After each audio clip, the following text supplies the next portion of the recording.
Online students को बोला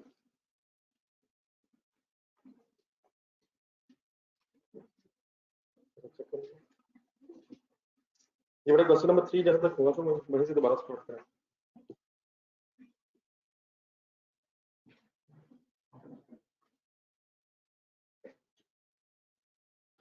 ये जहां तक हुआ था तो कंफ्यूजन तो नहीं था। देखना रिवाइज करने से भी आगे कंप्लीट कराना, सारी स्टोरी जरा देखें, देखना डायग्राम देखें, प्रोडक्ट्स का नाम रिवाइज करना, फिगर्स देखें क्या क्या बन गया था फिर क्या बनना शुरू हो गया तो सही मिला।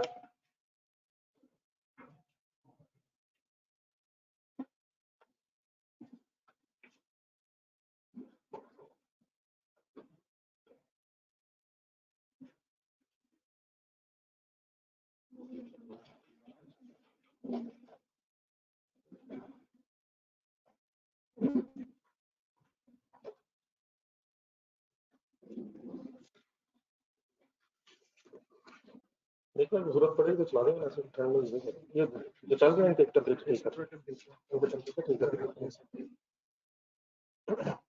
ये आगे वाला तो थोड़ी देर चला के देखें। ये दादी क्या क्या बना लिया था जरा मेरे को रिवाइज करें। स्टेटमेंट ऑफ प्रॉफिट लॉस देख के सेल्स की समझ आ गई किसे? ओपनिंग स्टॉक सिर्फ किस फिनिश गुड्स का था? तो सी फिनिश गुड्स नहीं, लेकिन क्या सी को बनाना पड़ना है सर? किसके लिए? फिर हमने वर्किंग नंबर 1 की थी वो एलोकेशन में कंफ्यूजन तो नहीं? फिर वर्किंग नंबर 2 किस चीज की स्टार्ट हो गई?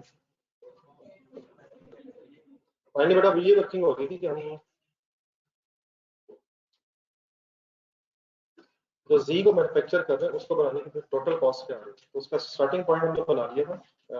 रॉ मटेरियल कितना इस्तेमाल हुआ by the name of C for the production of G. ठीक है, तो एक सेकंड जरा डायग्राम देखें, वहीं से आगे शुरू करें।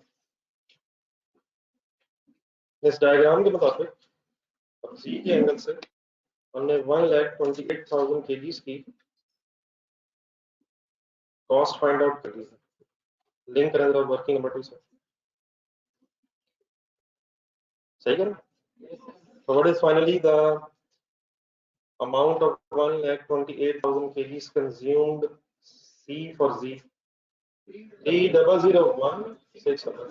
Definitely total cost आई थी 3,142,300, लेकिन 134,000 kgs की।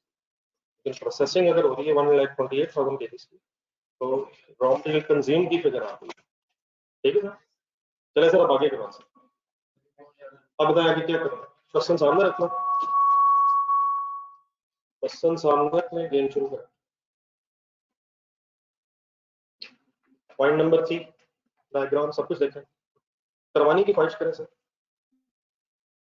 मेरे करने से नहीं आपके खाने से। क्या क्या फर्दर खर्चा हुआ?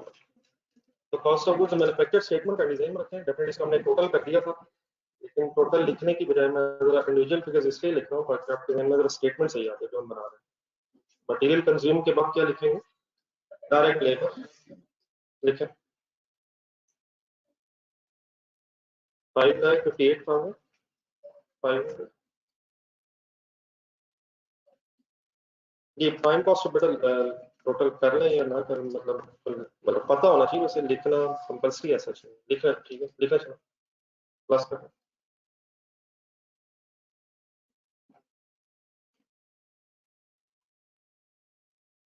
प्लस आने दे सर, मौका तो दें सर, चांस तो आहिस्ता आहिस्ता चलने तो मौका तो। पहले खर्चा हुआ होगा तो फिर बाय प्रोडक्ट बनी, फिर जी बने, तो खर्चा इकट्ठा करना डेफिनेटली सब कुछ आना चाहिए। तो आप जरूर हेल्प कीजिए, यहाँ तक कि टोटल करें, सॉरी टोटल ही करा दें।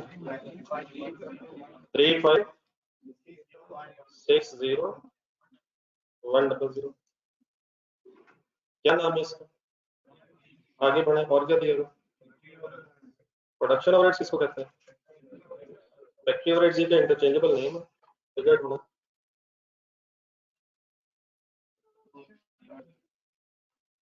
तो 44700। यहाँ तक चीजें लिख लिख कर उनके नाम फाइनल रख रहे हैं। बाकी डेफिनेटली जो जो कहेंगे जैसे जैसे कहेंगे साथ साथ सोचते रहे। 277 244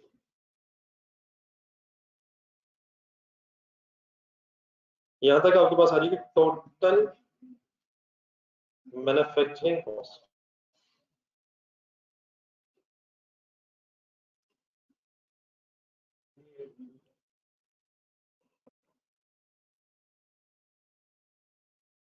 three eight zero four eight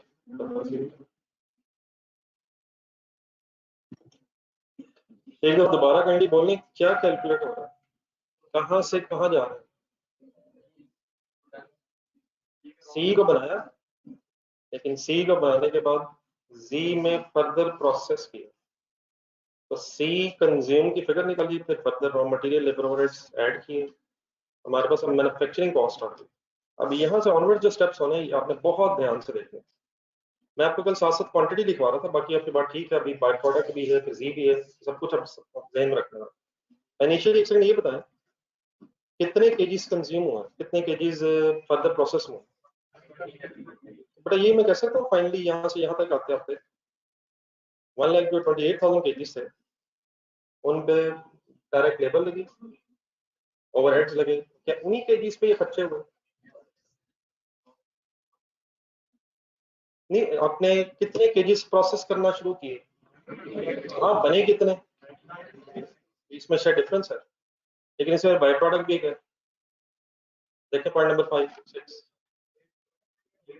क्या इसी प्रोसेसिंग के रिजल्ट में फिर एक बाय प्रोडक्ट भी निकली? लेकिन मेरा सवाल एक सेकंड के लिए है कि क्या ये जो अमाउंट आई है आपके पास 3804800, क्या इनिशियली ये अमाउंट 1,28,000 केजीज को प्रोसेस करने पे लगी इनिशियली, लेकिन क्या फाइनली ये 1,28,000 केजीज ही की कॉस्ट है? ये बात अभी रहती है। इनिशियली एक प्रोसेस अपने काइंडली विजुलाइज करें, बल्कि डायग्राम देख बनेंगे, उसको अगर अपना बिजनेस फैक्ट्री समझ के जरा सोचें। आपने जब जी की फर्दर प्रोसेसिंग करनी चाहिए, आप आपने अपने प्रोसेस के अंदर कितने केजीज इनपुट किए, तो वही प्रोसेस हुआ ना फिर। उसकी प्रोसेसिंग में फिर फर्दर आपने डायरेक्ट लेबर लगाई, फैक्ट्री ओवरहेड्स लगाए, हाँ निकला बाद में शायद सारा नहीं, लेकिन कितने केजीज पे ये खर्चा किया आपने? तो इनिशियली मैं इसके साथ लिख रहा हूँ, it is initially cost of 1,28,000 KGs initially. Initially means मतलब इनिशियली वो भी नहीं, बिल्कुल स्टार्ट की बात नहीं कर रहा, इनिशियली इन सेंस कि आपने यूनिट्स प्रोसेस किए और फिर उन्हीं पे प्रोसेसिंग हुई, लेकिन अब निकले कितने वो इंशाल्लाह पे डिसीजन लेते हैं। कुछ क्लियर है? तो ये क्वांटिटी का साथ साथ ध्यान रखना है। अब दोबारा करेंगे अपनी डायग्राम देखें, इसमें से निकला क्या है? इसमें से दो चीजें निकली फिर फाइनली, 1,28,000 की प्रोसेसिंग से बना क्या क्या? सिर्फ जी नहीं बना, बाय प्रोडक्ट भी बना। ठीक है सर, अब उसकी अगर क्वांटिटी को सम करें कैलकुलेटर में, 96,000 केजीज जी के बने और 8,000 केजीज वी के बने, इसका सम बनता है। अब डेफिनेटली इनपुट क्वांटिटी है 1,28,000, लेकिन जो क्वांटिटी हमारे पास आई है निकल के वो सिर्फ 104,000 है। तो सम टाइम प्रोडक्शन प्रोसेसेस में कुछ वेस्टेजेस भी हो सकते हैं। जब आप चीजें कुछ इनपुट करते हैं तो जरूरी नहीं होता एज आइडियल सिचुएशन के जितने की चीजें इनपुट है उतने आउटपुट है। Like for example question number 1 अगर हम देखें, एग्जांपल 1 रजिस्टर में देखें, रजिस्टर में देखें डायग्राम बनाइए। तो फर्स्ट एग्जांपल थी एक्स एक्स वाई वाई, कितने केजीज इनपुट हुए डायग्राम देखें।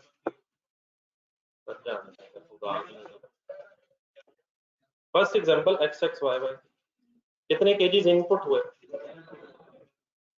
कितने कितने कितने केजीज बाहर आ गए। किसी के पास ब्रेकअप हुआ, टोटल 11 ही, टोटल 11 ही। तो आइडियल तो यही है, लेकिन प्रोडक्शन प्रोसेसेस में वेस्टेज भी हो सकती है। हमें कैसे पता चलेगा कि हुई है या नहीं? तो हमारा ये डाटा क्या कहता है, हमारा ये क्वेश्चन का इसका डाटा क्या कहता है? कितने केजीज पे प्रोसेसिंग हुई? 128,000 केजीज, लेकिन क्या क्या बस उससे बना? 96,000 kgs of we and 8,000 kgs of byproduct V. ठीक है, तो क्या फाइनली अगले वर्ड सुना, तो कंफ्यूजन होगी तो प्लीज साथ साथ बताइएगा जहां तक कोई कंफ्यूजन। बाकी डेफिनेटली लॉसेस क्यों हो गए, कैसे हो गए, अब यही हमारी बहस रहेगी। लेकिन क्या महसूस हो रहा है कि कुछ केजीज मिसिंग है?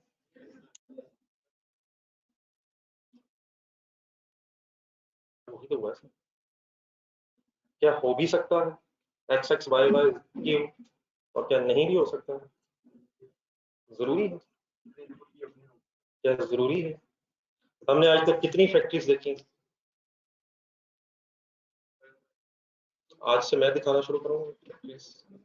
आपने भी जिंदगी में काफी सारी देखी होंगी, कुछ मैं भी अभी आपके साथ डिस्कस करता हूँ। ये वेस्टेजेस हो जाती है, तो अगर कोई खाना पकाए, लेकिन वो भी हमें शायद एक्सपीरियंस ना हो, तो जितने किलो चीजें उतनी बाहर आ जाती है, वेपोरेशन हो जाती है, पानी शानी उड़ जाता है। तो गिव मी अ चांस। कितने केजीज इनपुट हुआ? लेकिन इस 128,000 केजीज में से अब बने कितने? 96,000 kgs and 8,000 kgs of we and sorry जी एंड वी रिस्पेक्टिव। सवाल ये पैदा होता है कि ये खर्चा जो डेफिनेटली इंकर हुआ है 128,000 केजीज पे, इंकर, लेकिन ये एलोकेट कितने केजीज पे होना चाहिए? क्या जो बने हैं उन्हीं पे एलोकेट होना चाहिए? ये दो मैंने वर्ड्स बोले, इंकर मींस हुआ कितने पे, हुआ कितने पैसे, लेकिन अब ये एलोकेट कितने पे होना चाहिए?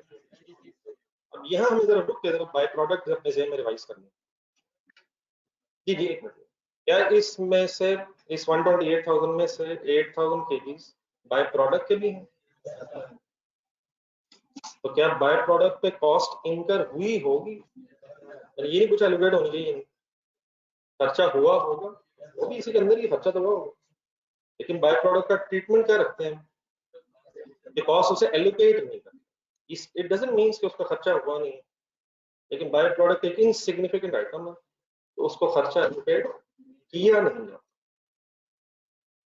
लेकिन अगर उसकी कोई रिकवरी वाली हो तो क्या उसका ट्रीटमेंट किया जाता है? तो आइडियली बेटा शायद 96,000 प्लस 8,000 ये कॉस्ट एलोकेट होनी चाहिए 1,04,000 केजीज पे, लेकिन 1,04,000 केजीज में जो 8,000 केजीज ऑफ बाय प्रोडक्ट है उन पे कॉस्ट एलोकेट होती नहीं। देयरफॉर ये जो खर्चा है ये अब कितने केजीज का रह गया है? लेकिन पॉइंट नंबर 5 देखें,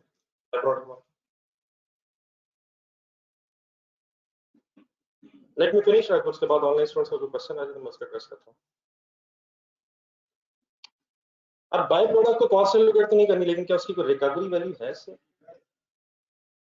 तो क्या हम 3804 को एज इट इज 96,000 केजीज की कॉस्ट समझ लें, या पहले इसमें से डिडक्शन करें?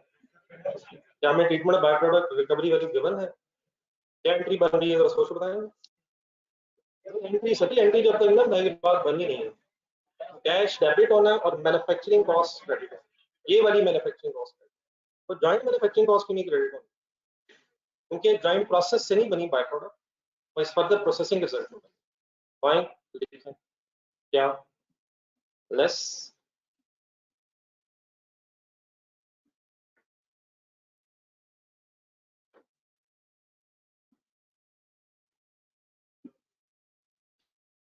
Recovery value of by product 8,000 kgs into and 80,000 rupees। एक एंट्री जरूर कहीं लिखें, डिफाइन करें एक जगह बना।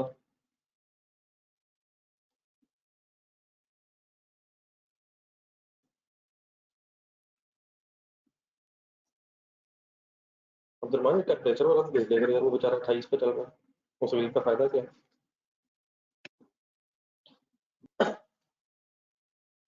जो चल रहा है वो सही चला दो, बाकी सारे नहीं चलाना। ये 24 पे चली जा रहा है। सुजैना तो losing. Cash debit, wallet products, manufacturing cost. Bind word क्यों नहीं यहाँ पे? थोड़ी थोड़ी सिचुएशन में अकॉर्डिंगली चेंज करें। ये वहां नहीं है, ये कहाँ है? ये वहां की बजाय मीन ज्वाइंट प्रोसेस में नहीं है, यहाँ फर्दर प्रोसेस है। Any confusion?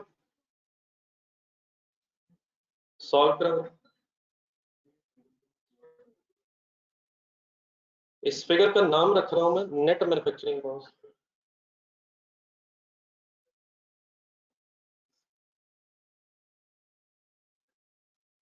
Net manufacturing cost is 3724,800। लेकिन फिगर लिख के फिर रुके, सारी स्टोरी देखें, अपनी डायग्राम बेस्ट रहेगी, उसको जरा यूज करें।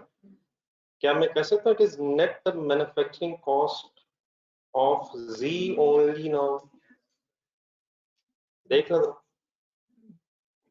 क्या finally is net manufacturing cost of Z? और इसके सामने अब क्वांटिटी आएंगे, क्या लिखूं? इस सारी बहस के बाद अब क्वांटिटी रेलिवेंट रहे कितनी गई हमारी? 104 या सिर्फ 96?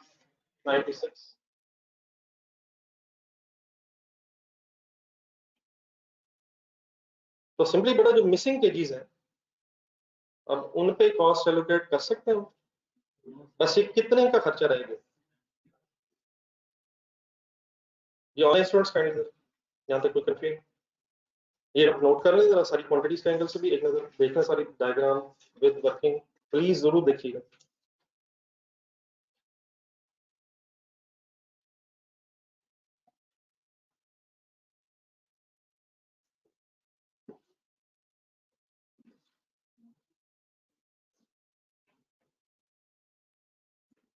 ये वो भी हो सकता है मुनीब साहब, ये भी हो सकता है, तो वो भी हो सकता है, ये भी हो सकता है।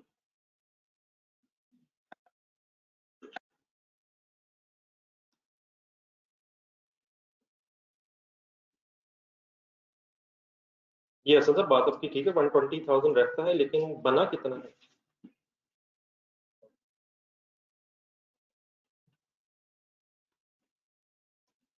ये असल से कितने बने हैं? 120 बने हैं या 96 ही फाइनली बने हैं? यार तुरमान क्या कर रहे हैं, बंद करके इधर ही रखते हैं, रिमोट इधर निकलाएंगे यार, हम सारे बंद करें।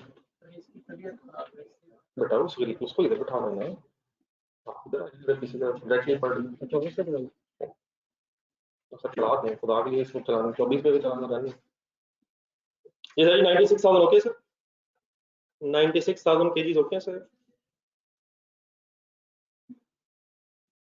जी बेटा शराज साहब, अगर इससे बेटा क्वेश्चन करेंगे ना तो इसका तो बेटा ये तो यूजलेस बहस है, ये तो बहस बिल्कुल ही हमारी यूजलेस हो जानी है। इट मींस हम बिल्कुल ही नहीं सोच रहे, तो ये तो बेटा फिर मेरे ख्याल रहने ही देते हैं।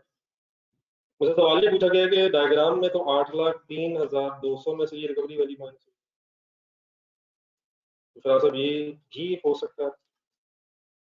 क्या आपको नहीं पता कि ये दोनों फिगर्स अलग ले ली गई हैं, तो इन्होंने प्लस होके भी वही बनना है? थोड़ा इस तरह करेंगे तो यूजलेस बहस माय डियर। तो 96,000 केजीज माय डियर बनने थे, सॉरी 120,000 केजीज फाइनली बचने थे, लेकिन बचे कितने हैं? क्लियर है? 96,000। आप फाइनली, आप तो क्लियर है सर? सर क्लियर है सर? ये फाइनल है सर? ये फिर क्या हमने फर्दर प्रोसेसिंग कॉस्ट कंसिडर कर दी स्टोरी में?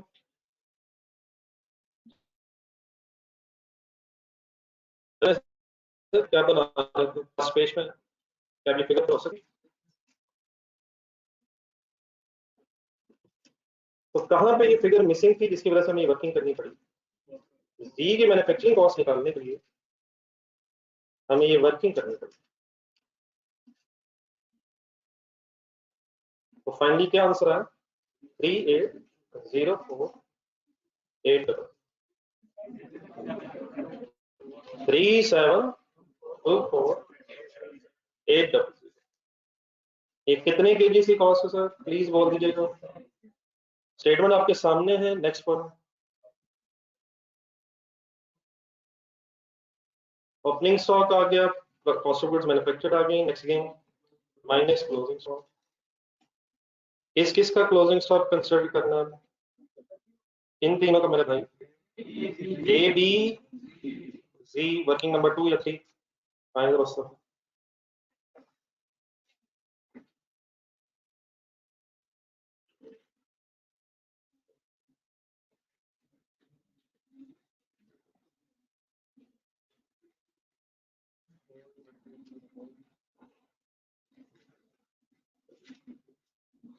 Calculation of closing stock.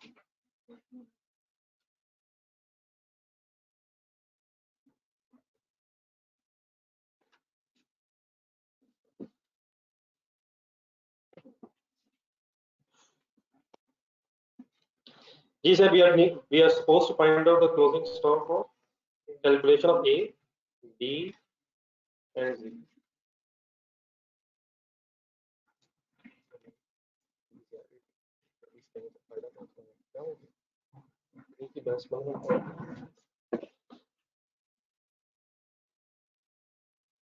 जी सर, क्वेश्चन का पॉइंट नंबर 1 लिखा है, क्या ए बी के कुछ स्टॉक यूनिट्स बचे हैं सर? बचे में से कितने बचे हैं प्लीज सॉल्व करना, मैं देख लूं। 3,35,000 kgs प्रोड्यूस हुए, स्पीड अप हो जाए। 3,35,000 kgs प्रोड्यूस हुए और सोल्ड कितने हैं? 2,85,000। ओपनिंग है नहीं तो कितने बचे होंगे? 50,000। पहले एक दफा वर्किंग करने फिर यूज कर लेते हैं। तो 50,000 kgs ए के हैं, बी के कितने हैं? 2,95,000। प्लीज कैलकुलेटर अलाउड है सर, यकीन माने अलाउड है। 2,95,000 माइनस 2,12,000, 83,000 kgs किसके हो गए? ए के। देन किसके ढूंढना है? ए के दोबारा ढूंढने पॉइंट नंबर 4 में। 3 और 4 देख के इसकी वर्किंग की थी, इसमें ओपनिंग भी शामिल है। ओपनिंग कितने थे? ओपनिंग कितने जैसे फर्दर कितने बनाए? 8,000 प्लस 96,000। और कितने बिके, कितने बचे? तो 50,000 ए के, 83,000 बी के और 10,000 kgs सी के जो बच गए उनकी वर्किंग हम करने लगे। सॉल्व कर लिया प्लीज हमने। अब ये वर्किंग हमने सही करवानी है। ए बी सर क्या तरीका था, बहुत अच्छे से हो।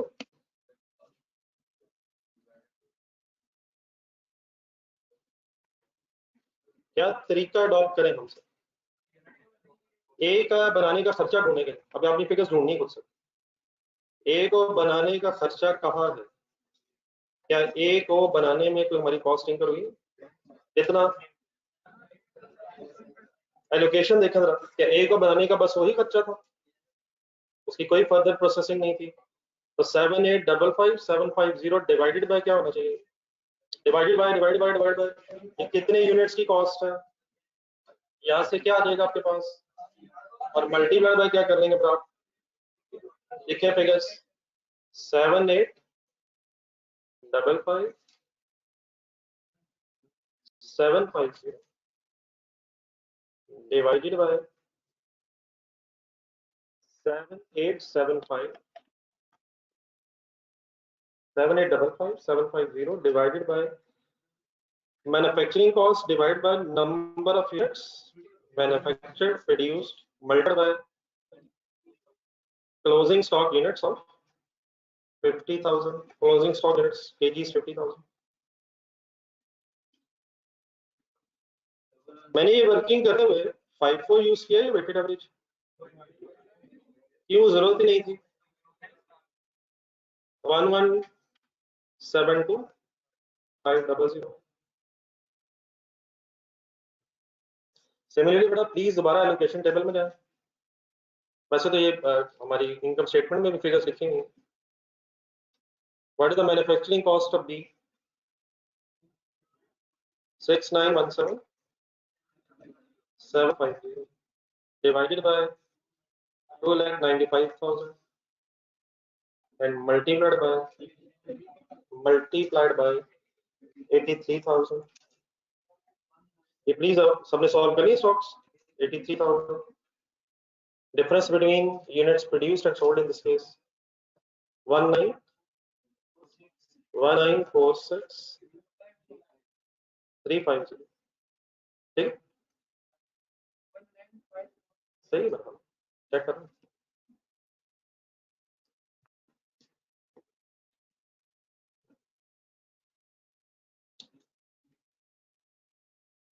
वन 1946,350। ओके, देखते कैलकुलेशन अगर ना करें। ये ऑनलाइन सोर्स से क्लियर है क्या?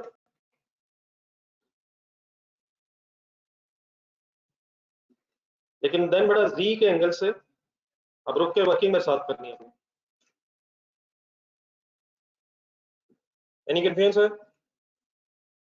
जी में बड़ा ओपनिंग स्टॉक भी इन्वॉल्व है और क्वेश्चन की रिक्वायरमेंट देखें फाइफो यूज करना। तो इसका मेरे नजदीक हमेशा आपने पैटर्न वही रखा है जो मैंने पहले भी आपको बताया 2-3 क्वेश्चन में, तो इसको सीरियस लेना है। मुझे जरा कुछ क्वांटिटी और अमाउंट्स की इंफॉर्मेशन लिखवाएगा रिगार्डिंग जी। What is the quantity of opening stock? 8000 units KGs. इसकी अमाउंट कितनी थी? 172,800। प्लीज फिगर थोड़ा करें।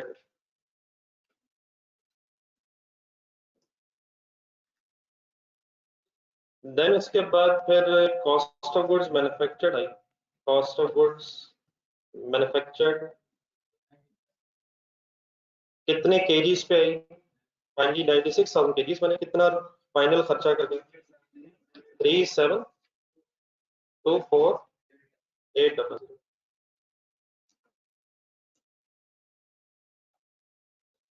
देन इसके बाद मुझे जरा क्लोजिंग स्टॉक के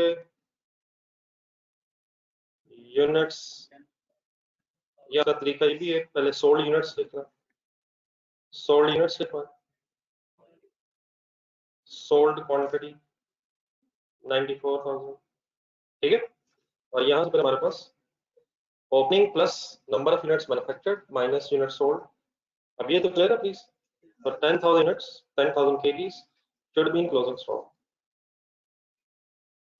तो हमने कितने केजीस की फिगर फाइंड आउट करनी है? 10,000। अब फर्स्ट इन फर्स्ट आउट इसलिए रेलेवेंट हो जाएगा जब ओपनिंग स्टॉक इन्वॉल्व है। तो एक मिनट सुन लिया करें यार, तो ये बातें मैं बार बार मैं लिख रहा हूँ, कल भी शायद बहस हुई। तरीका इसका क्या होता है कि आप सबसे पहले नंबर ऑफ यूनिट सोल्ड पे देखेंगे। देखें जरा गौर से कितने हैं। इसमें डिसीजन बस ये लेना होता है कि क्या ओपनिंग से तो नहीं बच गए, और ये रट्टा लगाने की जरूरत नहीं कि ओपनिंग से नहीं बच सकते। हो सकता है ड्यूरिंग द ईयर आपकी सेल कम हुई हो, कुछ पुराने भी बच जाए। ठीक है, फिलहाल शायद वही हो रहा है, लेकिन ये रट्टा नहीं है कि ओपनिंग बिक ही गए होंगे। हमें ये देख के डिसीजन लेना पड़ेगा। तो what is the quantity sold during the period? 94,000। First in first out apply हो रहा है, पहले कौन से बिके होंगे? ओपनिंग वाले कंप्लीटली बिके। तो अब हम सिंपली रिलैक्स होकर क्या कर सकते हैं? इसका मतलब फिर क्लोजिंग स्टॉक कहां से बचा होगा? डेफिनेटली 96,000 में से कुछ सेल भी लग रहे हैं, महसूस हुआ है। जरा सही रिकंसाइल कर लें चीजें, कैलकुलेटर उठा। इस 94,000 केजीज का अगर ब्रेकअप सोचा जाए कि कौन कौन से यूनिट सेल हुए हैं, तो सबसे पहले 8,000 यूनिट सेल हुए होंगे और 94 है टोटल पीस।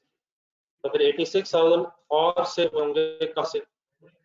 96,000 में से। तो क्या 96,000 में से ही फिर 10,000 केजीज बचे? तो फाइनली कैसे वर्किंग हो जाएगी 10,000 केजीज के लिए?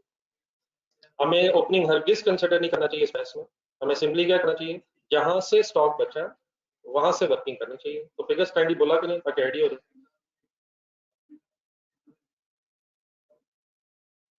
3724,800 divide by 96,000 and then multiplied by 10,000। अब लिखें सारी फिगर्स, देख लें।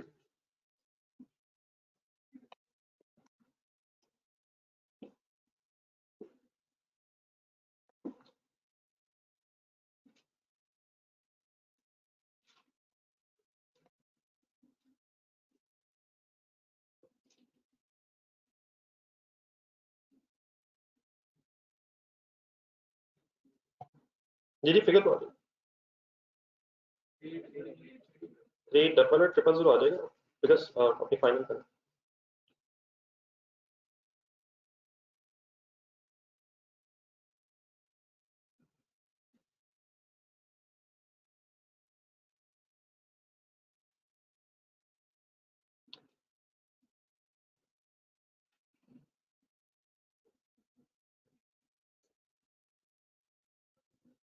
बहरहाल कोई फिगर अगर नहीं क्लियर हो रही,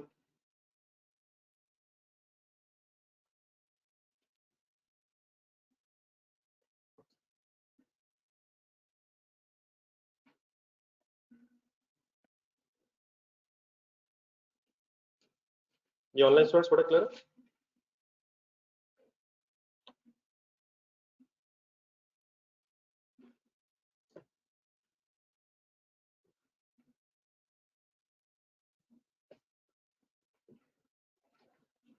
अब ये जो मैंने लास्ट में वर्किंग की है, अगर आपने लिखी है तो लिख रहे हैं।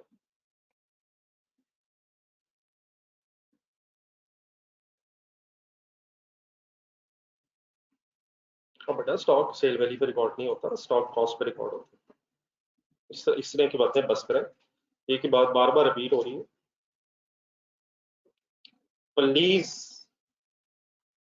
स्टॉक सेल प्राइस पे मेजर नहीं होते, चीजें सेल प्राइस पे जब जाती हैं जब वो बिक जाए। तो इस तरह ना कह दीजिएगा, अब ये ना कह दीजिएगा, वो ना कह दीजिएगा। अब तो आपने, अगर आप इंट्रो वाले भी हैं तो अब तो इंट्रो में भी कल बात हो गई, तो अब तो बेटा बस करें। अब ये ना कह दीजिएगा बस वही रहता है पढ़ने। चलिए, इस तरह नहीं बात बननी बेटा, कुछ ना कुछ एक्स्ट्रा एफर्ट रिक्वायर्ड है जिन लोगों ने पहले नहीं अकाउंटिंग पढ़ी। वही बात दो तीन दफा तो मेरे ख्याल यहाँ हो गई। स्टॉक इज मेजर्ड एट, ओ भाई ये वाला रहेंगे कि मस्ट कम कॉस्ट ही लें, और ऑफ कॉस्ट हमें भी याद नहीं। मस्ट कम कॉस्ट चीजें सेल प्राइस पे कब जाती हैं? क्लोजिंग स्टॉक किसे कहते हैं? जो बिक गया हो। पक्की बात कंफर्म कर लें, बिक गई होगा मेरे ख्याल। ये एक और चीज देखिएगा जरा, मैंने ये जो एंड में ये वाली वर्किंग्स की हैं, ये जो मैंने एंड किए तो सर्कल सब बीच में मैंने लगाए। देखिए, अगर हमारे पास ओपनिंग स्टॉक है और यूनिट्स मैन्युफैक्चर्ड है और आपको वो क्लोजिंग बता दे, तो सोल्ड यूनिट्स भी आ सकते हैं, आ सकते हैं। और अगर सोल्ड बता दे तो क्लोजिंग भी आ सकते हैं। तो यहाँ क्या गिवन था, देयरफॉर मैंने क्या किया, ये यानी कंफ्यूजन फाइंड। हाँ जी, करें मांगा।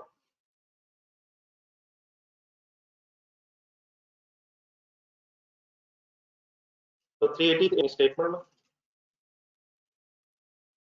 सारे फिगर्स क्लोजिंग स्टॉक सब कौन कौन से आ रहे सारे। 1172 500 1946 350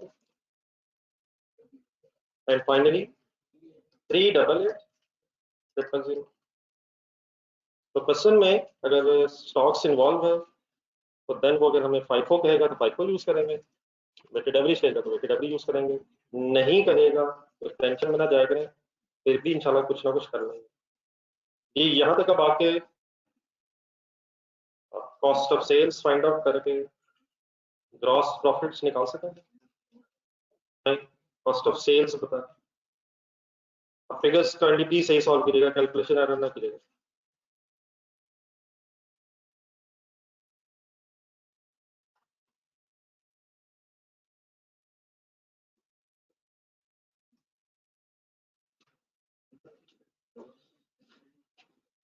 डबल सिक्स या इस तरह का तो मैं भी लिखता हूँ, मेरे पास फिगर्स हैं, आप अपने साथ रिकंसाइल कर लें, फिगर्स बड़ी बड़ी थी। 6683, मेरी अगर गलत है डबल को बता दीजिए। 250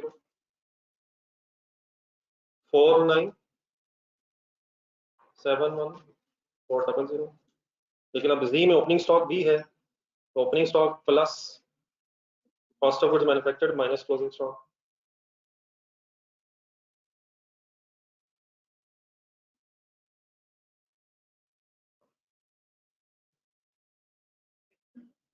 जी सर, 3509। ऐसे परेशान ना होइएगा, जी में लॉस ही आ रहा है, जो फिगर्स आ रही है बस आ रही है।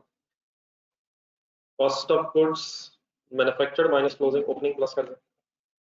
अब टोटल भी लोग देख के लिखना चाह रहे हैं।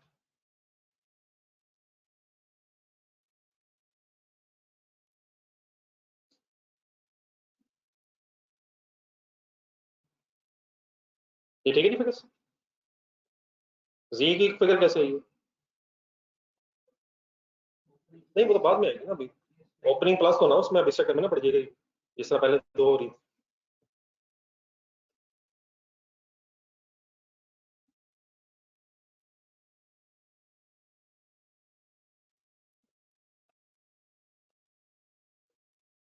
Okay sir, cost of sales अगर आ गई थोड़ा स्पीड अप हो यार, तो 2 दिनों में एक सवाल करने लगे।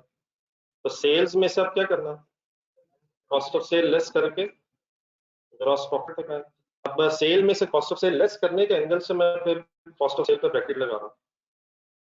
सही है, किस पे ब्रैकेट लगा रहा हूँ, कॉस्ट ऑफ सेल्स पे। क्यों, सेल से लेस करें ग्रॉस प्रॉफिट बताए, ठीक है, सॉरी बताया नहीं करना जी, बताइए।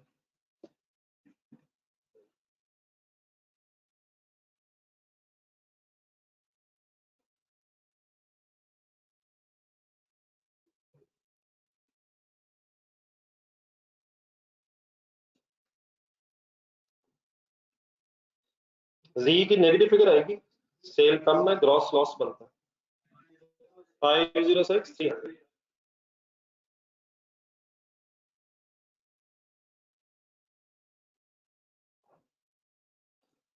ग्रॉस प्रॉफिट कैसे आता है, sales minus cost of sales.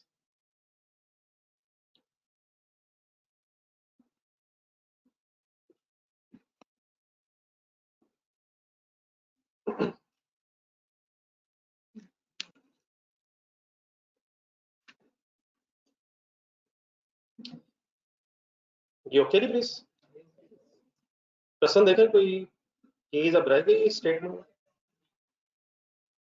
Point number 7 पढ़े, बाकी तो सारा सारा अलहमदुलिल्लाह हो गया।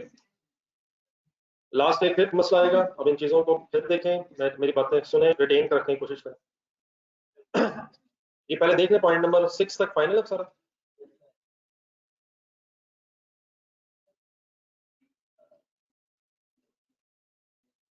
उस पर मैं अब फर्दर डिस्कस करता हूँ कि आप उस लॉस को अलहदा दिखाना था या नहीं था, वो मुझे टाइम। मैंने इस वक्त उसे कहीं अलहदा नहीं दिखाया, ये बात आपकी ठीक है, लेकिन मैंने क्यों अलहदा नहीं दिखाया, वो कहाँ गया, थोड़ा सा। पॉइंट नंबर 7, आपका सवाल बड़ा रेलिवेंट है, मैंने अब उसी पे डिस्कशन रखनी है। ये सारी पॉइंट नंबर 7 पे आ रहे हैं। क्या लिखा है पॉइंट नंबर 7, क्या बिजनेस में सेलिंग एडवांस एक्सपेंसेस भी होते हैं सर, और सर जी होते हैं सर। कितने इंकर हो गए हैं सर, 25 लाख, लेकिन आप प्रोडक्ट वाइज अपनी वर्किंग कर रहे हैं, तो क्या इसने एलोकेट होना है फिर, इसने किसकी बेस पे एलोकेट होना, जरा सही वर्ड बता रहे।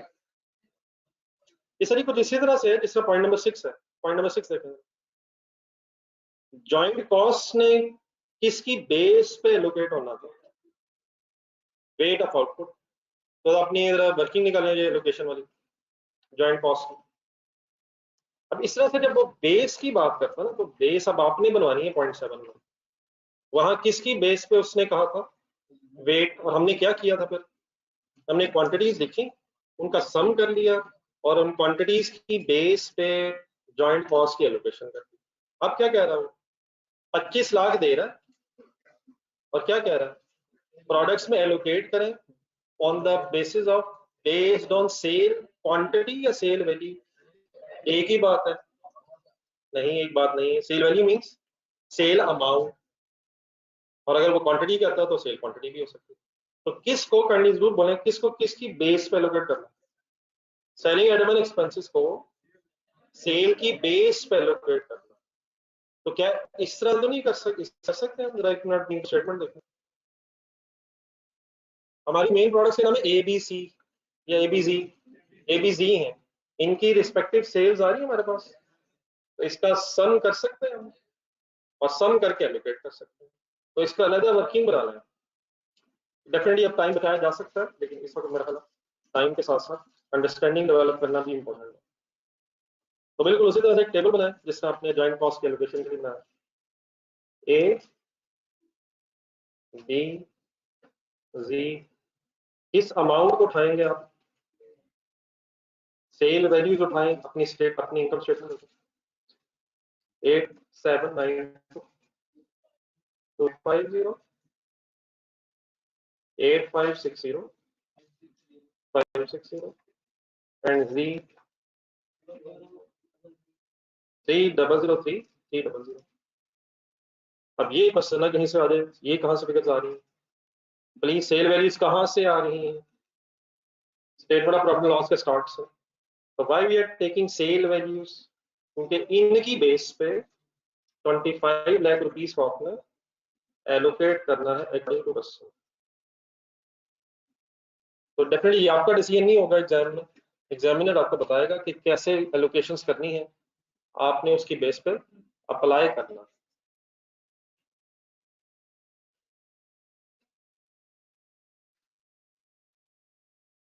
भाई कैलकुलेशंस बहुत सारी इन्वॉल्व होती हैं, इनको अपने कैलकुलेटर पे आपकी ग्रिप होनी चाहिए विदाउट मेकिंग मिस्टेक्स।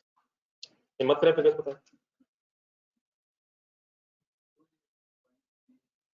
नहीं वो तो टोटल टोटल तो मैंने कर दिया, एलोकेशन एलोकेशन करने इकट्ठे हो जाए आप सब लगाना। ये ठीक है, लिखें। एक ही सेल उठाएंगे divide by total cell, total sale base है, बेस सेल की बेस।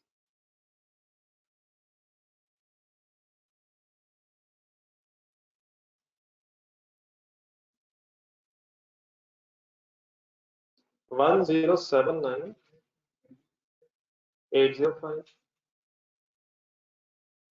अब बेटा प्लीज काइंडली कुछ साथ साथ बेटा चले, आप लोग क्या कर रहे हैं, ये ज्वाइंट कॉस्ट की एलोकेशन पढ़ रहे हैं, ये जो स्प्लिटर पॉइंट की बेस पे होंगे।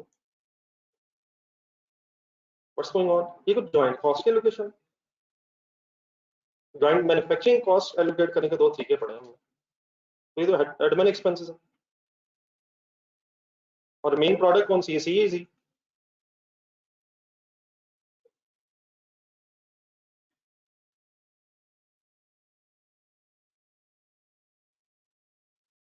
ये ठीक है सर, मेरी फिर कैसे एलोकेशन हो रही है, ए की sale divide by total sale multiplied by 25 lakh, and similarly B की सेल एंड सी की sale divide by total sale into 25। Figures उठाएं,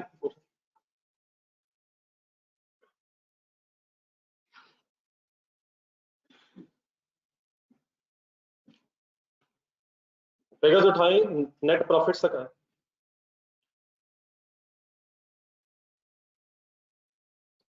अगर आपने ये फिगर बोर्ड से देख के लिखनी है तो मेरे ख्याल में फिगर तो जीरो कर रहा हूँ, ये आप लिखिए फिगर सॉल्व होगी। मैं बेटा फाइनल करें फिर, ग्रॉस प्रॉफिट के बाद अदर इनकम होती है, अदर इनकम हो सकती है, अगर नहीं है तो सेलिंग एंड एडमिन एक्सपेंसेस आ। यार एक बाय प्रोडक्ट अदर इनकम है तो सही, उसका कौन सा ट्रीटमेंट हो चुका है, reduction from the manufacturing cost. तो क्या तीनों तरीके या तीनों में से कोई एक, तो 1079 1051 350 and 368845। नेट प्रॉफिट निकालते हुए जी ध्यान से देखिएगा, उसका पहले ही लॉस है,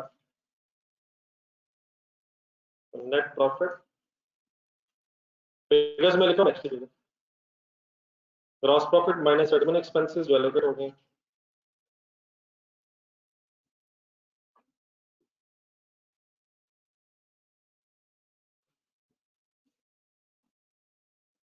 जी की फिगर कैसे आएगी, पहले नेगेटिव है, पहले लॉस था उसका, फिर फर्दर एक्सपेंसेस ऐड हो जाएंगे लेस हो जाएंगे, ऐड होके इसका टोटल लॉस 875 145 हो जाए, लॉस में एक्सपेंसेस ऐड हो जाए, नेगेटिव नेगेटिव, ग्रॉस लॉस था, एक्सपेंसेस एलोकेट होने से नेट लॉस बन जाए।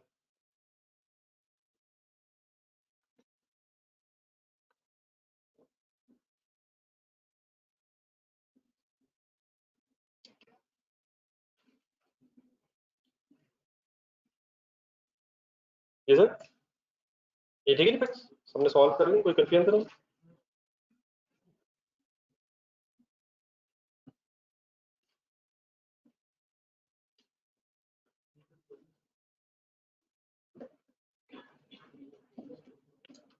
एक नया पेज चाहिए सर,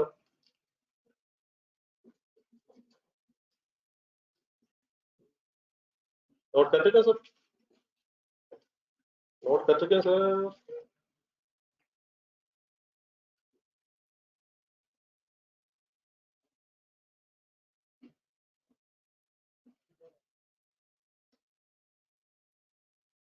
ये सर एक नया पेज निकाला, हेडिंग लिखे ट्रीटमेंट ऑफ लॉस।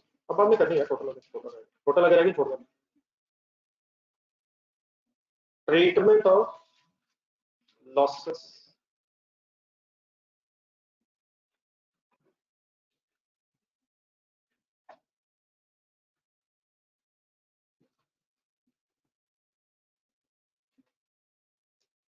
इसका जो टोटल का कॉलम रहेगा वो फिर बना सकते हैं बस टोटल। कैसे बनाएंगे टोटल? कैसे ऐड करेंगे? रोज में ऐड हो जाएंगे फिगर्स। कर सकते हैं, पहले इधर आने तो बाद में देखते हैं कि कब करना। Treatment of losses.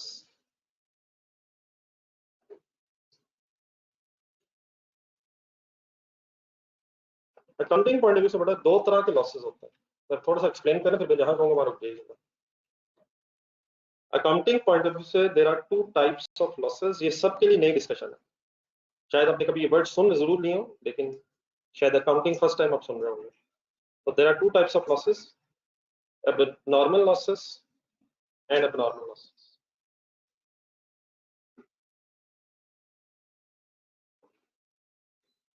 तो इनिशियली कुछ नाम लिख लें, इनको थोड़ा सा डिफाइन कर लें जहां जहां मैं समझा रहा हूँ। कितने लॉसेस हो गए सर? कौन कौन से? नॉर्मल लॉस का मतलब होता है loss which is expected, loss which is expected, that is not expected, that is not controllable।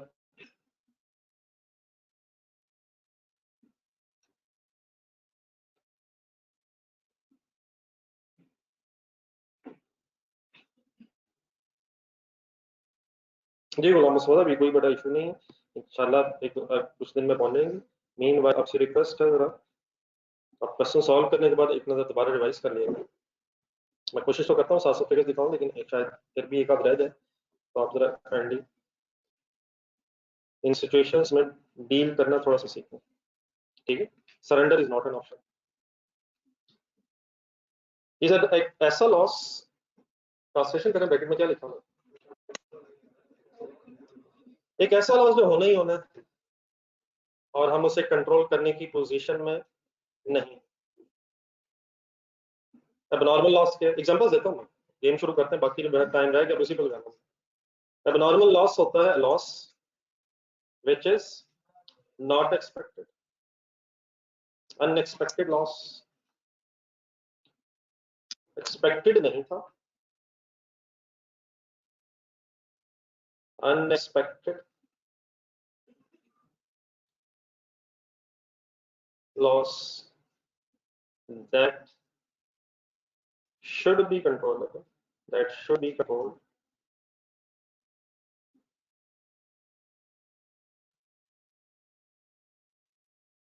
but has not been controlled।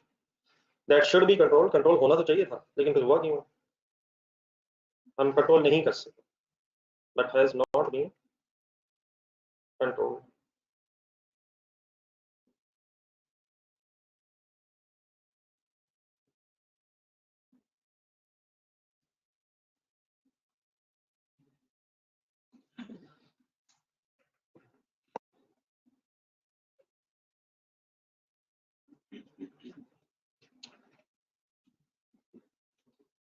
ये जरा ट्रांसलेशंस कंप्लीट कर लें, कम से कम ये वर्ड्स मेरे समझ आ गए।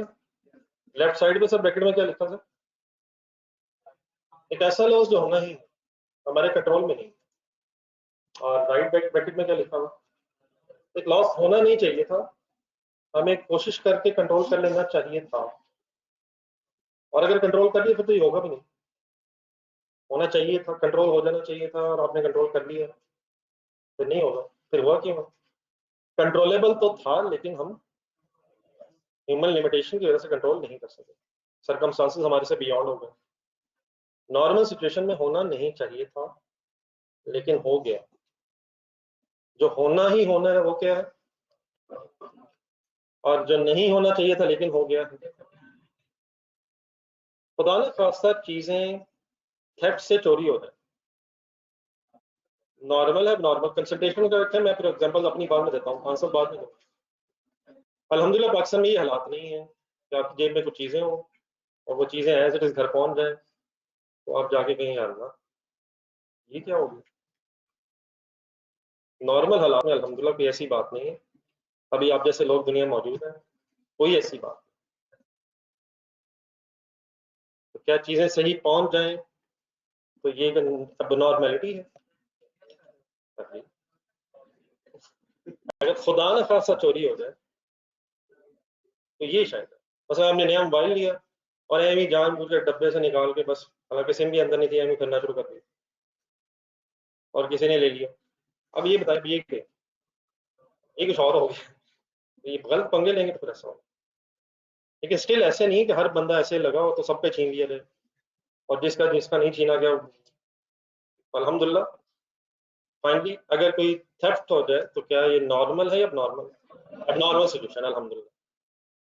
कोई आग से खुदा न खासा स्टोर रूम में चीजें पड़ी हैं, वहाँ बाय फायर कोई इलेक्ट्रिक सर्किट की वजह से, खराबी की वजह से आग लगी, आपने पूरी कोशिश की होगी कि सही सर्किट्स हों, इवन फायर एक्सटिंग्विशर्स रखे जाते हैं, लेकिन फॉर एग्जांपल वो राइट टाइम पर नहीं चल पाए, बंदा नहीं था, बंदे भी रखे हुए थे, गार्ड्स भी थे, लेकिन नहीं हो पाया, वो राइट टाइम पर नहीं पहुंच सका, आग से डिस्ट्रक्शन हो गई।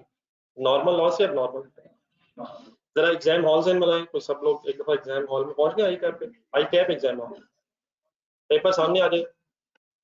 एक तो मेरे जैसा स्टूडेंट है जिसने तैयारी नहीं की, नहीं जो मेरे जैसा स्टूडेंट है उसने तैयारी नहीं की, उसे एक भी सवाल नहीं आता, तो वो तो इधर निकल गया ना। ये तो नॉर्मल सिचुएशन है या अब तो यही होगा। अब आई कैप से ये उम्मीद रखें हम कि तैयारी के बगैर हम पास हो जाएंगे, ये तो वैसे ही गलत एक्सपेक्टेशन। एक साहब मेरी तरह बगैर पढ़े पेपर पहुंच गए, क्या ये एक्सपेक्टेड है कि वो गए? हाईली एक्सपेक्टेड है, टू मच एक्सपेक्टेड। लेकिन आप जैसे स्टूडेंट की सम टाइम फुल एफर्ट करने के बावजूद जब एग्जाम हॉल में पहुंचते हैं तो एक आध सवाल हमेशा आपके भी ज़हन में मैं रख देता हूँ कि ये नहीं होना। तो अगर एक आध सवाल एक्सपेक्टेड नजर आ जाए वहां जो नहीं हो रहा, तो वो क्या कहलाएगा? नॉर्मल एक्सपेक्टेड एक आध सवाल। लेकिन 100% एफर्ट के बावजूद अगर 3-4 नहीं हो रहे तो होपफुली ये कोई नॉर्मल सिचुएशन नहीं। आई कैप बहुत ज्यादा है, लेकिन मैंने कुछ अजम्पशंस के बाद बात की, फुल तैयारी के बाद, ठीक है।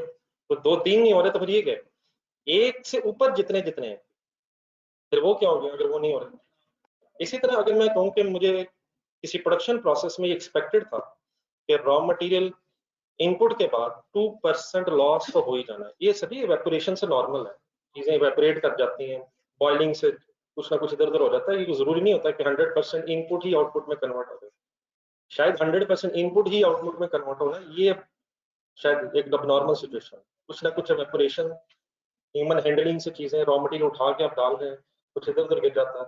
एक सीमेंट बैग जरा जेन में प्रोडक्शन प्रोसेस शायद हमने ना देखे हो, लेकिन कोई cement bag for example construction हो रही है, सीमेंट खोला जाता है, सीमेंट का बैग खोला जाता है, उसमें से सीमेंट निकाला जाता है, उसमें रखा जाता है, उसे मिक्स किया जाता है।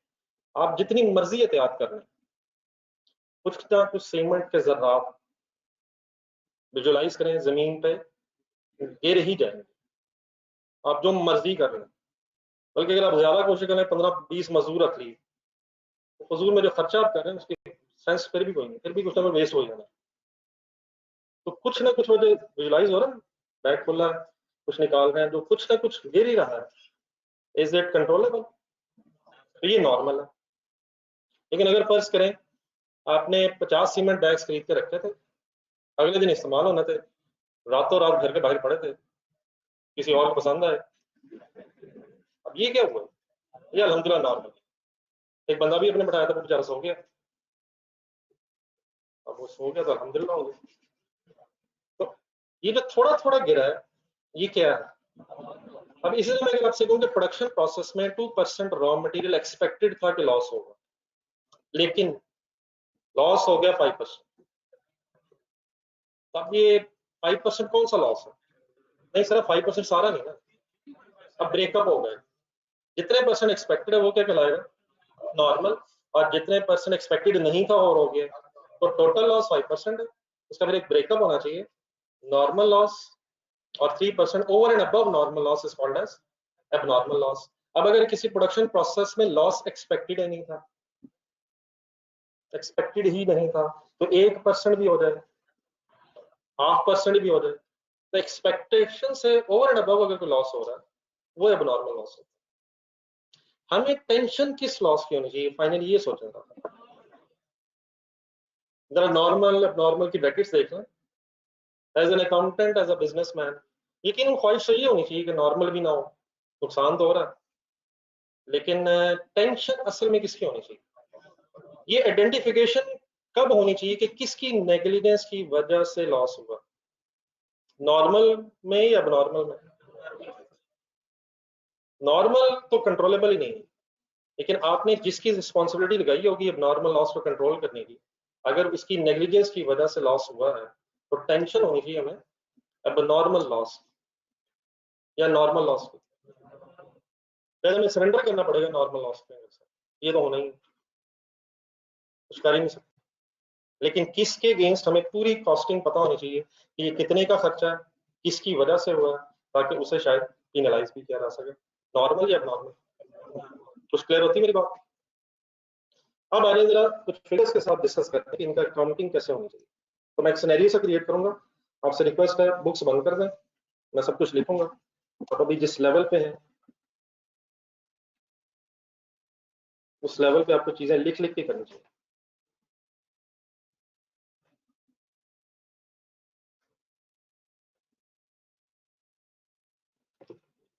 Let's new scenario please.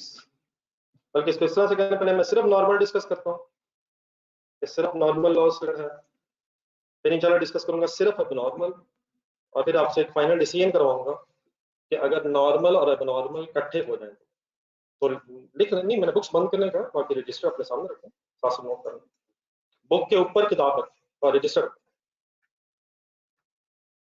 For example let's assume, लिख the story,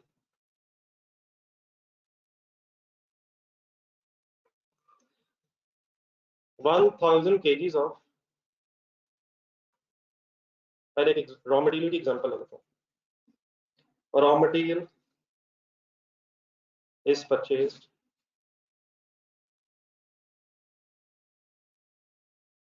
at the rate of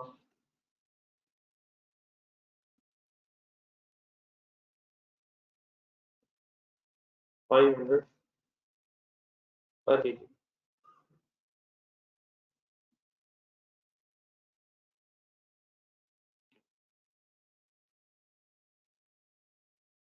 calculate करते हैं परचेज ऑफ रॉ मटेरियल की अमाउंट कितनी मिलेगी, यहाँ तक इकट्ठा करते हैं।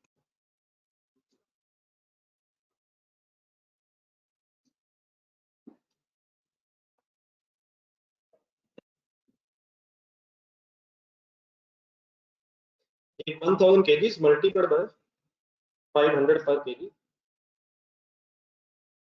ठीक है सर, कितना बन जाएगा, 5 लाख रुपीज बन जाएगा। तो काउंटिंग एंट्री को उसकी बोलना, raw material purchases debit, purchases debit, cash credit, या क्रेडिट पे तो पेबल क्रेडिट, परचेज हो गई। नेक्स्ट लाइन लिखें, it was expected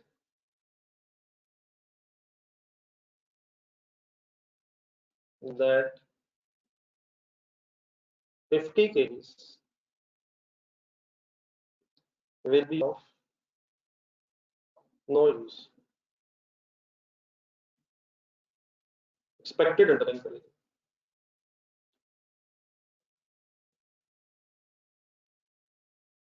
It is expected that 50 kgs will be of, क्या मतलब, देखिए कुछ भी आप खरीद लें, ये कोई जरूरी नहीं है कि 100% चीजें सही निकल आए। ख्वाहिश क्या होगी, 100%, लेकिन मैंने एक्सपेक्टेड लिखा है, क्या हमें उम्मीद थी, सर क्या हमें उम्मीद थी सर, कितने खरीदे हैं केजी हमने, सर कितने केजी खरीदनी है सर, और कितने केजी की उम्मीद थी, तो इसका ये तरीका नहीं था हम खरीदी 950 लेते, तो कहीं इस तरफ ना निकल जाएगा। मैंने 50 जानबूझ के लिखा ताकि जरा परसेंटेज सही बन जाए। ब्रैकेट में लिखे 5% मैंने अज्यूम किया।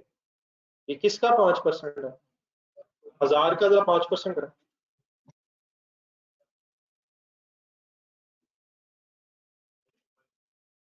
ब्रैकेट में लिखना चाहिए 5%। ये 5% समझ आ गया कैसे? 50 डिवाइड बाय 1000, 1000 इंटू 50 करके देखते हैं, इंटू 5%, सॉरी। तो 5% क्या मैं अज्यूम कर रहा हूँ? Normal loss. तो अब मैंने जो अभी बात की कि 1000 अगर आप खरीद रहे हैं और 50 एक्सपेक्टेड है कि खराब निकलेंगे तो 950 ही खरीद लें। मेरी इस बात में कोई सेंस है? भाई मान गए 950 का खरीदेंगे और एक्सपेक्टेड है ये, तो कैलकुलेटर पर करें 950 इंटू 5% हो जाएगा। एक्सपेक्टेड है, उन्हीं जो भी होगा मतलब। लेकिन अगर हमें चाहिए 1000 तो 950 कैसे क्यों खरीदें? फिर 950 में से बचेंगे कम। तो क्या अगर हमें इस तरह बार सोचें जरूर, क्या अगर हमें 950 केजीज असल में रिक्वायर्ड है? 950 कहां से आ रहा है? 950 क्या अगर हमें रिक्वायर्ड है तो खरीदने 1000 पड़ेंगे इस केस में। तो 1000 खरीदेंगे तो हमें ये एक्सपेक्टेड है कि 950 सही निकले। ठीक है सर? सही है सर। तो खरीदे कितने हैं? बाकी 1000। 1 केजी कितने का है?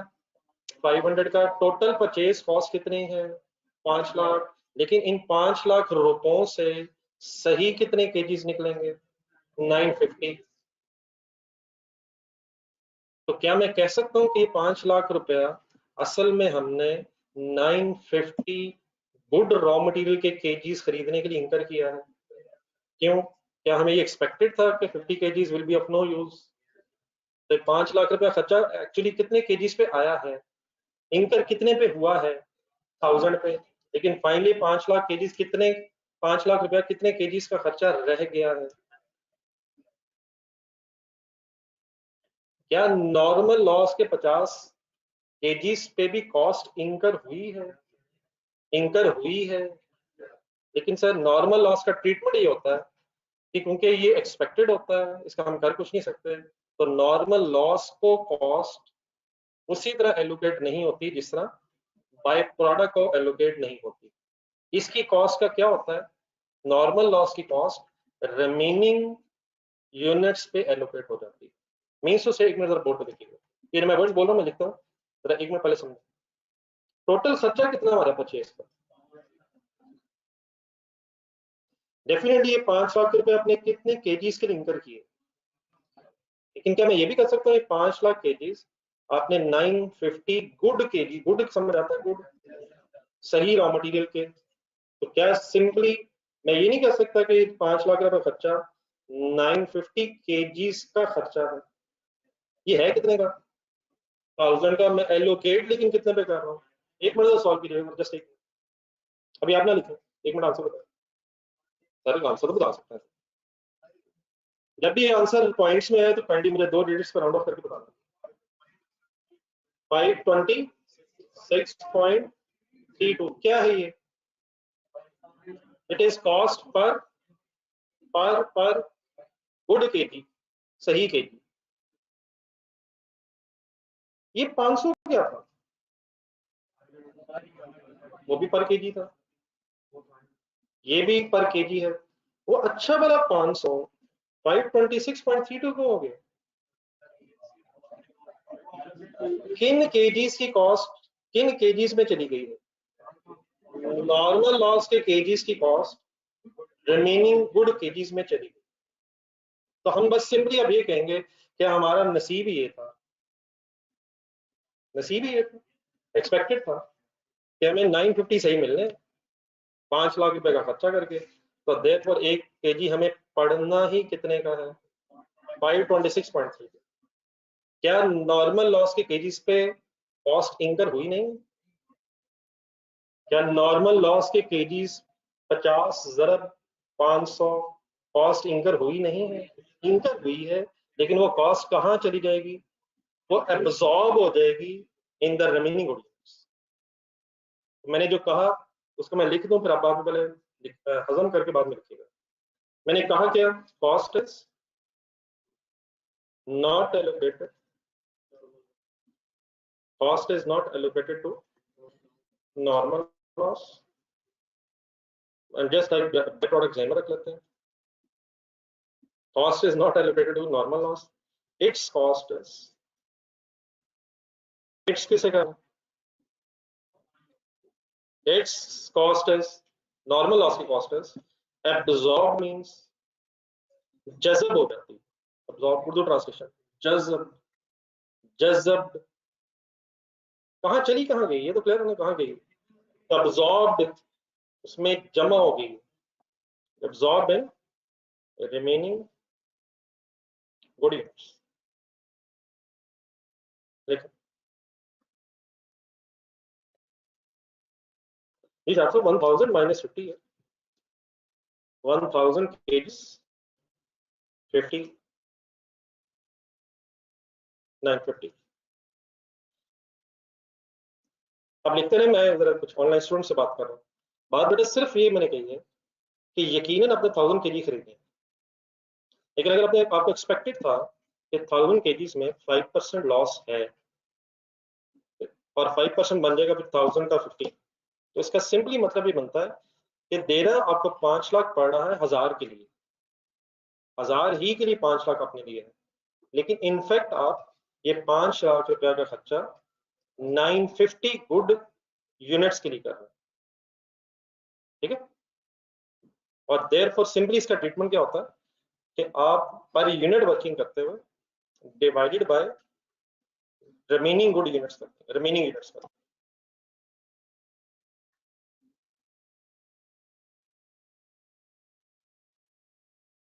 तो किसके एंड में ना इधर गुड रहने दें, अभी रिमेनिंग यूनिट्स लिखते हैं, बाकी गुड वैसे वर्ड समझ आता है जो मैंने गुड बोला था, उसको मैं फर्दर अभी एक्सप्लेन करता हूँ, लेकिन गुड अभी ना लिखे, तो रिमेनिंग यूनिट्स का what is the quantity consume, what is the quantity purchase, sorry 1000, what is the quantity purchase 1000 and what are the remaining units in this case 950. जब यहाँ रुक के जो बातें सही क्लियर रहनी चाहिए, मिक्स नहीं होनी चाहिए, वो क्या है, परचेज की एंट्री में कितने से करूंगा, हमने कभी भी क्वांटिटी से एंट्री की नहीं है, हम कभी भी क्वांटिटी की नहीं एंट्री नहीं करते, आप सोच रहे तसल्ली से सोच रहे, हम हमेशा रुपीस की एंट्री करते हैं, तो हमारी डबल एंट्री क्या होगी परचेज की, परचेजेस डेबिट कैश और पेबल क्रेडिट बाय ₹5 लाख, तो उसमें कोई चेंज नहीं है। हाँ, अगर हमें ये फाइंड आउट करना है कि हमें 1 kg 1 यूनिट कितने का पड़ा, तो हम फाइनली क्या करेंगे, purchase cost divide by remaining units, उससे डेफिनेटली क्या हो रहा है वो जरूर क्लियर करें, वो क्या रहा है, अच्छा वाला 500 रुपया पर केजी कितने रुपए में कन्वर्ट हो गया, क्यों हो गया, नॉर्मल लॉस का खर्चा रिमेनिंग यूनिट्स में एब्जॉर्ब होने की वजह से ये पर यूनिट बढ़ गया। अब डेफिनेटली जो पर यूनिट आया 526.32, लेट्स अज्यूम इस 950 में से आप 100 kgs कंज्यूम कर लें, इस 950 में से 100 kgs अगर आप कंज्यूम करें तो उन 100 kgs की कॉस्ट कैसे निकालेंगे, 100 इंटू 500 करेंगे या 100 इंटू 526.32 करेंगे, तो ये पर यूनिट अब आ गया, तो इसमें से जितने इस्तेमाल होते जाएंगे अगर आपने उसकी कॉस्ट फाइंड आउट करनी होगी तो that quantity multiplied by this 526.32, okay please.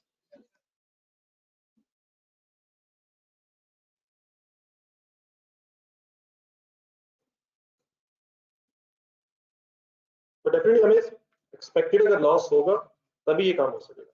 अब इसी बहस में एक और चीज इंक्लूड कर लें, तो थोड़ी देर पहले भी बातें भी हो रही थी, इफ या किसी बहस में समटाइम्स इसी हेडिंग में भी नॉर्मल लॉस हो, समटाइम्स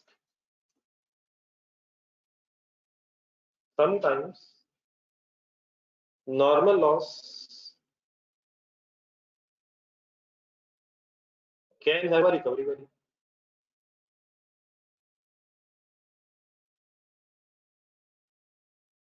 क्या हो गया सर,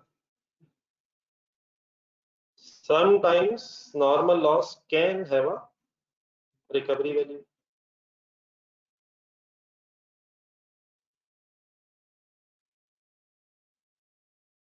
हो सकता है सर, ये 50 रॉ मटेरियल के केजीज हमारे यूज में नहीं थे, हमारे यूज के नहीं थे। अब एक तो सिचुएशन ये हो सकती है किसी भी यूज में नहीं है, बस इन्हें उठाना है और बिस्मिल्लाह अल्हम्दुलिल्लाह करना है। एक पॉसिबिलिटी ये भी हो सकती है कि हमने अपने इस प्रोडक्शन प्रोसेस में यूज नहीं कर सकते क्योंकि इसकी क्वालिटी सही नहीं है, लेकिन इसको किसी ना किसी अमाउंट पे मार्केट में सपोज हम बेच सकते हैं। बाई प्रोडक्ट की तरह थोड़ी सी बातें हो रही, क्या एक पॉसिबिलिटी हो सकती है कि इसे बेचा जा सकता है? कॉस्ट किसे एलोकेट नहीं हो, किसे बोलते नहीं, आप जरा हिम्मत करते रहे, कॉस्ट किसे एलोकेट नहीं होनी, लेकिन अगर इसकी कोई रिकवरी वैल्यू हो तो उसका क्या ट्रीटमेंट होगा, इसको करने से पहले पहले बाय प्रोडक्ट डिवाइस करना है। बाय प्रोडक्ट की रिकवरी वैल्यू के कितने ट्रीटमेंट्स हैं, कौन से हैं? लेकिन इस केस में बड़ा 3 ट्रीटमेंट्स नहीं है, इस केस में वो थर्ड वाला जो प्रेफरेबल था वही यहाँ। बस फॉर एग्जांपल मैं भी डाटा लिखता हूँ, हमारे ये परचेज ही 5 लाख रुपए की 1000 केजीज की, लेकिन लेट्स अज्यूम ये जो 50 केजीज एक्सपेक्टेड थे लॉस है, इनको हम 1000 रुपीज का सपोज मार्केट में बेच सकते हैं, कैश आएगा जाएगा? दिस कैश की simple entry, cash debit and purchase cost credit in this case. Third या फर्स्ट, रेवेन्यू अदर इनकम की बहस यहाँ नहीं है, यहाँ नॉर्मल लॉस की रिकवरी वैल्यू का हमेशा ट्रीटमेंट क्या होता है कि normal loss recovery value is deducted from the purchase cost, या अगर फिनिश गुड्स में नॉर्मल लॉस हो रहा है तो प्रोडक्शन कॉस्ट, हम वर्ड्स बदल दिए। समझ आ रहा है? तो फाइनली फिर इसकी हमारी परचेज कॉस्ट 5 लाख की रह जाएगी या 5 लाख 1,000 हो जाएगी, या रिकवरी वैल्यू ऐड हो जाएगी या नेट हो जाएगी सर? 499,000 हो जाएगा। अब जब डाटा लिख रहे हैं उसकी बेस पे करते हैं। For example in the above scenario,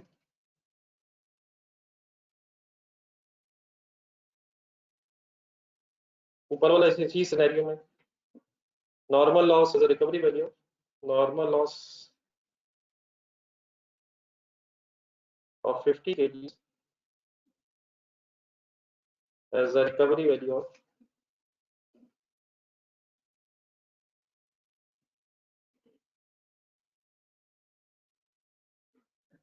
rupees 1000.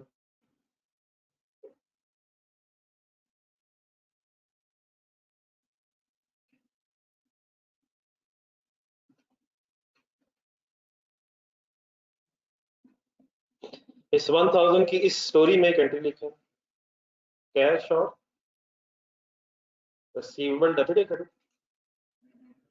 पैसे आए बेच के, किसको बेच के? अगर नहीं है तो स्टोरी एंड होगी, अगर रिकवरी वैल्यू नहीं है तो स्टोरी एंड है, जो कर लिया वही है। लेकिन अगर रिकवरी वैल्यू है तो बताएं सोच के क्रेडिट पर क्या करें?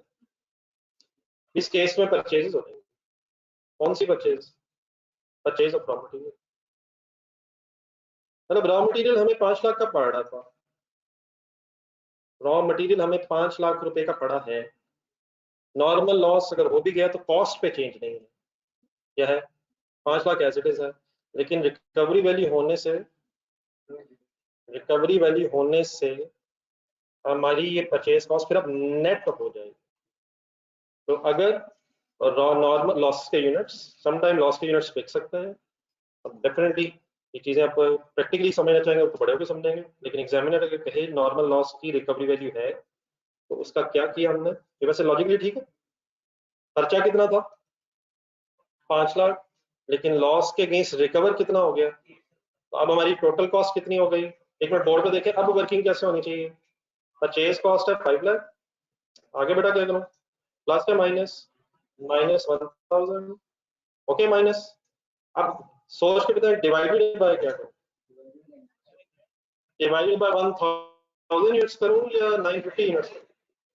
तो वो बेटा 950 एज इट इज है, what is the only new thing कि अगर रिकवरी वैल्यू हो तो वो लेस करके अब पर यूनिट वर्किंग करें। लेकिन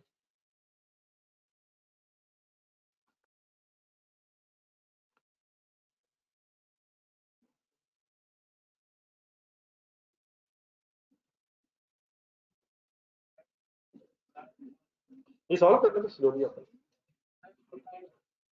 5 to 5 थोड़ा सा कम हो जाए इसमें, 5 to 5.26 पर यूनिट इस या पर केजी, ठीक है पर केजी ठीक है। यूनिट्स केजीज में ले रहा हूँ।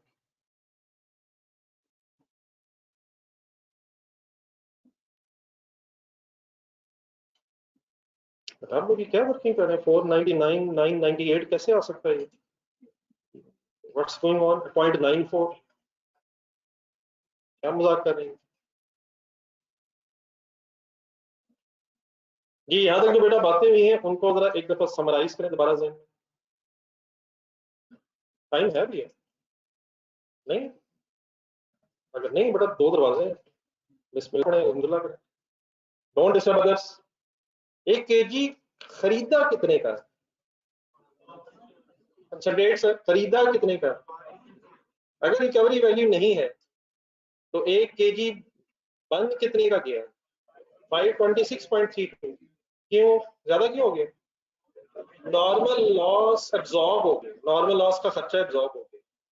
तो ये 526.32 से ये कॉस्ट अब कम क्यों होगी पर केजी? क्योंकि रिकवरी वैल्यू की वजह से हमारी परचेज कॉस्ट में रिडक्शन। ठीक है सर। फाइनली सारी वर्किंग का जो नेट रिजल्ट है वो ये 2 चीजें ध्यान में रहनी चाहिए। Number 1, cost is not allocated, ये ढूंढ के कहीं आप भी हाईलाइट करना जरा। एंड नंबर 2, नॉर्मल लॉस को कॉस्ट एलोकेट नहीं की जा रही। Number 2, if it has some recovery value it is adjusted purchase cost. ये लिखने लास्ट में सेंटेंस लिखना होगा। If normal loss has a recovery value, जो किया है उसको एक्सप्लेन कर। If normal loss has a recovery value, इसके कोई 3 ट्रीटमेंट्स नहीं है। इट इज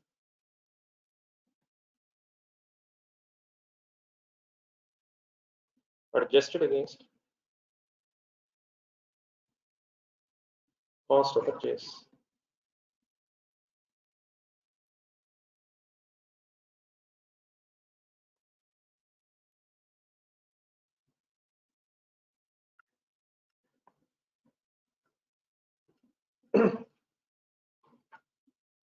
Okay sir,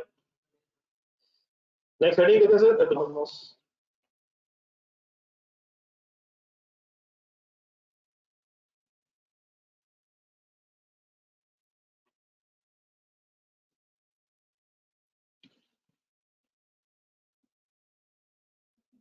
दोबारा सिनेरियो क्रिएट करना था। 1000 kgs are purchased at the rate of 500 per kg.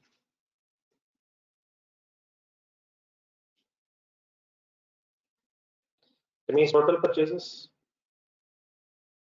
5 lakh.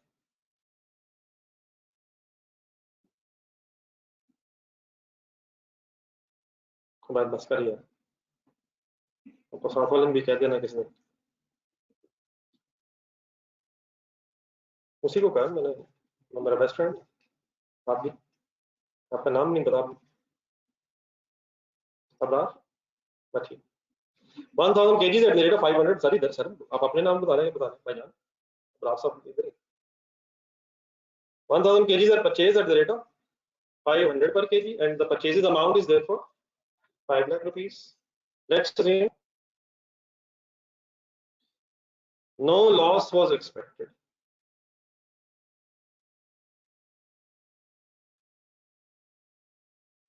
No loss was expected.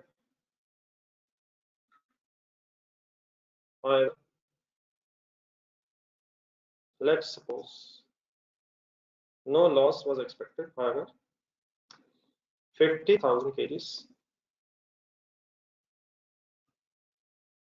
were found damaged.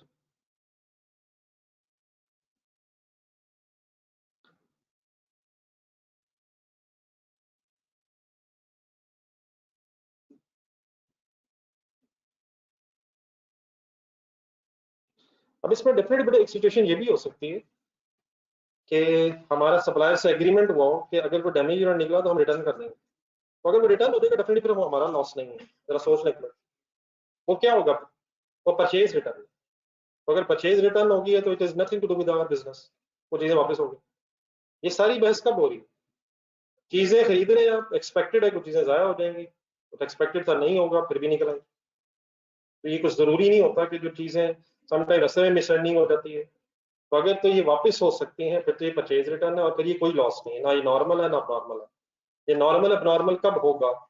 जब damage goods आपकी। अब इस केस में पढ़े, क्या हमें ये एक्सपेक्टेड था, लेकिन क्या एक्चुअली लॉस हो गया है, कितना हो गया है? मैंने क्वांटिटी वही रखी है 50। अब ये डिसाइड करना है कि इसके अकाउंटिंग ट्रीटमेंट हम क्या करें। क्या अब आपको ये पता होना चाहिए कि ये जो लॉस हुआ है इसकी वजह से हमें नुकसान कितना हुआ है? क्या अब इसके बारे में आपको कॉन्शियस होना चाहिए सर? और अलहदा आपको क्या देख नजर आना चाहिए कि लॉस कितना हुआ है, ताकि फिर आइडेंटिफाई हो सके कि लॉस एक्सपेक्टेड अगर नहीं था तो हुआ क्यों है, तो जिसकी वजह से फिर हुआ है उसको कहा जा सके कि आपकी नेग्लिजेंस की वजह से बिजनेस में इतना नुकसान हो गया। और जरा इनकम स्टेटमेंट से बनाया जरा, क्या आपकी इनकम स्टेटमेंट में भी ये वाला फिर लॉस कहीं नजर आना चाहिए आपको, ताकि बार बार उसे देख देख के आपको याद रहे कि हमारी गलतियों से हो रहा है और अगली दफा ना हो रहा है। नॉर्मल लॉस क्या आपको कहीं अपनी statement of profit and loss में नजर आएगा?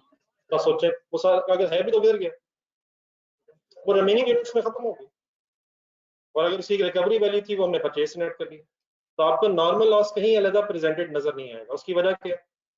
वो होना ही था, उसका हम कारी कुछ नहीं सकते थे, ऐसे ही उसे गरीब को देख देख के हम टेंशन लें। लेकिन किसको देख के टेंशन होती रहनी चाहिए? टेंशन महसूस होनी चाहिए किसकी? Abnormal loss. तो इस केस में क्या एबनॉर्मल लॉस को कॉस्ट एलोकेट करनी चाहिए? एबनॉर्मल लॉस को कॉस्ट एलोकेट करनी चाहिए, और ये देखना चाहिए कि एबनॉर्मल लॉस का कितने रुपए का खर्चा हुआ है। एलोकेट करेंगे तो बेटा पता चलेगा।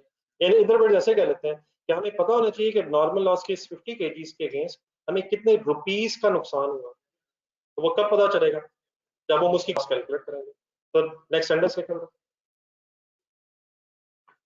Cost is allocated to abnormal loss. क्यों क्यों क्यों क्या पता चले?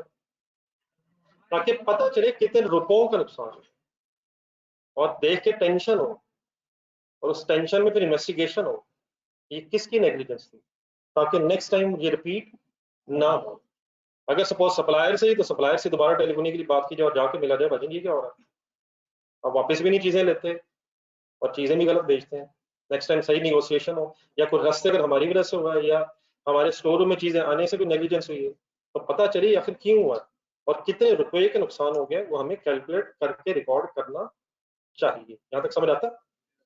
तो व्हाट इज द डिफरेंस? आप नॉर्मल अब नॉर्मल को कंपेयर करते हैं, क्या नॉर्मल को कॉस्ट कैलकुलेट करते हैं? उसकी कॉस्ट कहाँ जाती है? अब्सॉर्ब हो जाती है रिमेनिंग यूनिट्स में। लेकिन अब नॉर्मल लॉस को कॉस्ट एलोकेट होनी चाहिए, अब नॉर्मल को कॉस्ट एलोकेट होनी चाहिए। एलोकेट मींस के सामने आनी चाहिए। तो इसका भी बड़ा सिंपल से बस है, उठते उठते जरा देख लीजिए क्लास। 5 लाख आप डिवाइड बाय सिर्फ 950 करें, या उसमें वो 50 भी शामिल करें, ये बहस इंशाल्लाह कल शुरू करेंगे। अब ये ना लिखिएगा, मैंने वैसे आपके जहन में एक फार्मूला बना के छोड़ दिया। अब सर स्टेज पे हम आ गए हैं कि अभी आप क्वेश्चन बेटा 100% तो सॉल्व नहीं कर सकते, लेकिन मैं फिर कुछ ना कुछ घर में आपको पढ़ना शुरू करना चाहिए। तो एक सवाल मैं देने लगा हूँ, ये इजी तो नहीं मैं कह सकता, देना मैं अब इसलिए चाहता हूँ कि कुछ ना कुछ थोड़ा टाइम इंडिविजुअली भी सोचने पर लगे आपको। तो क्वेश्चन नंबर 6 आपने ढूंढना कि आगे आके बाइनरी लिमिट, एक और सा बाइनरी लिमिट के नाम से पेज नंबर 18 है आपके पास बुक में, बस पेज नंबर जिनके पास बुक में पेज नंबर 9 नोट्स के question number 6 binary limit. Definitely इसके आंसर अगर आपको मिल जाने, लेकिन आपने ये डेफिनेटली मैं ये नहीं कह रहा कि आप क्वेश्चन सॉल्व करें सर, लेकिन सर जरूर पढ़ें, इसकी कोई ना कोई स्टोरी अपने इसमें बनाए, कोई डायग्राम्स वगैरह बनाए, तो फिर कुछ समय टाइम लगाऊंगा और आपके साथ ये चीजें फाइनल किया करूँगा। ठीक है, तो बाकी इंशाल्लाह लॉसेस की डिस्कशन थोड़ी सी रहेगी, वो कल कंप्लीट करेंगे। अल्लाह हाफिज़।